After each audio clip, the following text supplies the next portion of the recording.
I had 30 orgasms for my 30th birthday. It was so good, and they got stronger with each one. And they 30 got in a row? 30 in a row. I did like 10 and 5, and but all day. All day. I had to eat. I had to refuel. I'm not gonna lie, I think most people enjoy a good orgasm, but 30 is a bit extreme. I don't see the point. I don't see the necessity in that. How do you even find that much time to do that kind of thing, man? Go get you some money.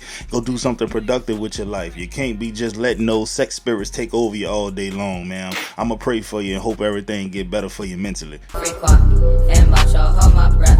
Smoke fast so fresh to death. Thank God.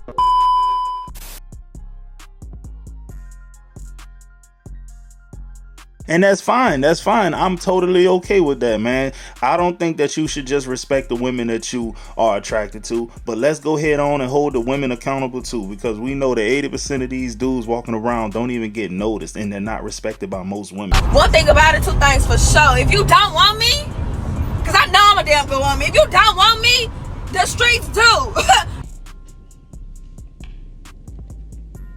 I don't give a fuck, Keisha. Believe me, the streets do it, baby. The streets want me. The streets been calling me since 99, okay? Stop playing. One thing about it. Well, in the words of Future, she is not mine. She belongs to the streets. I can't let this slide. I've got to ratio this nigga. You need to leave that dope alone. The male want to be needed for some basic ass shit like killing a roach and opening a car door. Like, you can only run this game on a woman who needs something. She has to need something.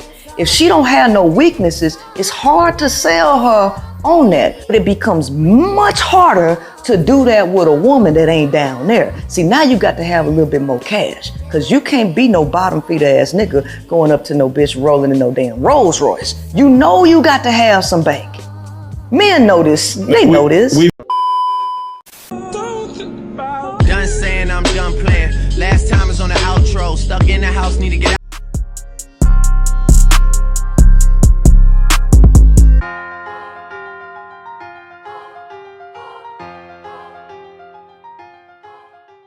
damn, I know that was so damn embarrassing. She's going to remember this for the rest of her life. Not only is she going to remember it for the rest of her life, everybody who was there with her is going to remember it for the rest of their lives. I feel like dating has gotten a little boring in our generation. We can spice it up a little bit. We could slide to an open house, act like we're interested in buying, and complain about everything. You know, little shit. I'm waiting to take a girl out, and she asks for crayons and a little coloring sheet, and we play tic-tac-toe the whole dinner, you know, something different. Let's go to a nursing home and hand out lollipops and freestyle over trap beats for the old people. We gotta think outside the box, because everything's been done. Let's try every flavor Oreo and rank them in order. Let's play Connect 4. What happened to that game? I miss it.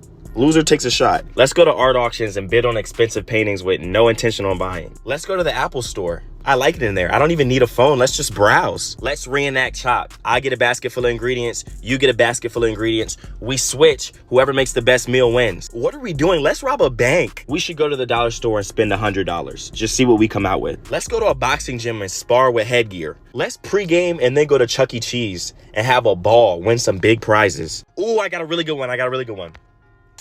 Come over and watch a movie. Come over and watch a movie. Close optional. Nah, man, I really think dude was onto something with this. I actually like this idea. For one, it's gonna weed out a bunch of gold diggers, because the gold diggers ain't got time for all that. They trying to find a guy who just gonna spend it, and that's all they want to do, will be a little arm candy, a little trophy looking girl. They ain't trying to get their hands dirty. When I first meet a guy, if I really like you, oh yeah, we're going in. Oh, I knew you. Damn it to hell, I knew your face was familiar to me. Man, back in the day, your wife just sucked the meanest. Well, I know you're a lucky man. Like how many times? We're not stopping. I've had situations where I've gone on vacation and we didn't even leave the room. If you had to give a number of how many times a day, what would you say? If we're on vacation, it's unlimited. Like we literally could just stay in the room. But like if I'm with you on a regular, 2 to 3 times a day. Today I'm cooking Sunday dinner for my sneaky link. Start with the steak, get the butter super hot, give it a flip. Yeah, this is what it's looking like. Now it's time for the shrimp, and the same thing applies. I'm grabbing the bacon bits for the potato, which has shrimp, cheese, butter, and sour cream on it. And this is the final result.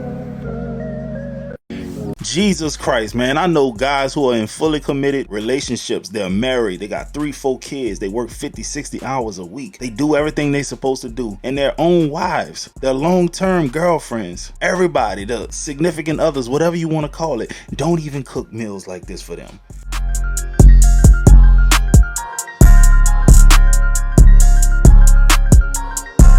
You're a victim.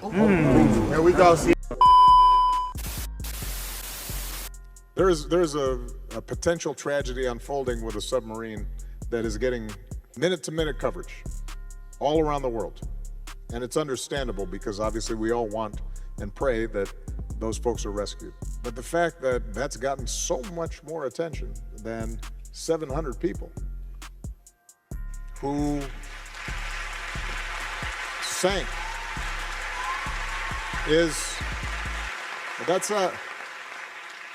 that's an untenable situation. You know, I seen a lot of jokes about the submarine and everything like that, but let's not forget what actually happened. These people signed up for that. They signed 3 waivers. Are you sure that you know you could die? Are you certainly sure that you could die? I ask you this one more time. Do you know you could die? And they signed it all 3 times, right? But meanwhile, we got these 700 people who nobody even heard about. I didn't even know about these people until Obama just said something about it. I honestly never heard about it, but it's no different than when they're sending billions of dollars to people in the Ukraine, but then they have people right here in this country who need help, who need aid, who don't know where their next meal coming from. I'm telling you, it's crazy. Women will go out here and let a nigga them raw without putting no ring on it, nothing. But you draw the line at making a sandwich for a man. What in the is going on? I hate people who still bring up stuff from high school. Like, remember you used to talk to so-and-so or you used to mess with so-and-so? Girl, in the 10th grade, we are grown. Like, I feel like once you get to a certain age, things you did in high school shouldn't even count no more. I graduated from high school 5 years ago. I am 23 years old. Why are you talking about or bringing up a guy from when I was 16? Ew. I'm not gonna lie to you, man. This actually happened to me quite often, still to this day. And it's usually from people who peaked in high school. That was their glory days. They never accomplished anything afterwards, right? Only thing they have to show for high school is a high school diploma, right? They didn't go off to do better things. They're working dead-end jobs. They hate their lives. They just remember playing football or playing basketball or getting into a fight or something like that. It's the same old story every single time, and it gets tiring. Guys, stay focused. Do something meaningful with your life. We're not here for a long time. We only here for a good time. You understand what I'm talking about? But I'm going to holler at y'all on the next one. I hope y'all enjoyed this reaction. Send videos to thatboywillreacts@gmail.com. And I'm going to look through them and do my best to get to them. Holler at your boy.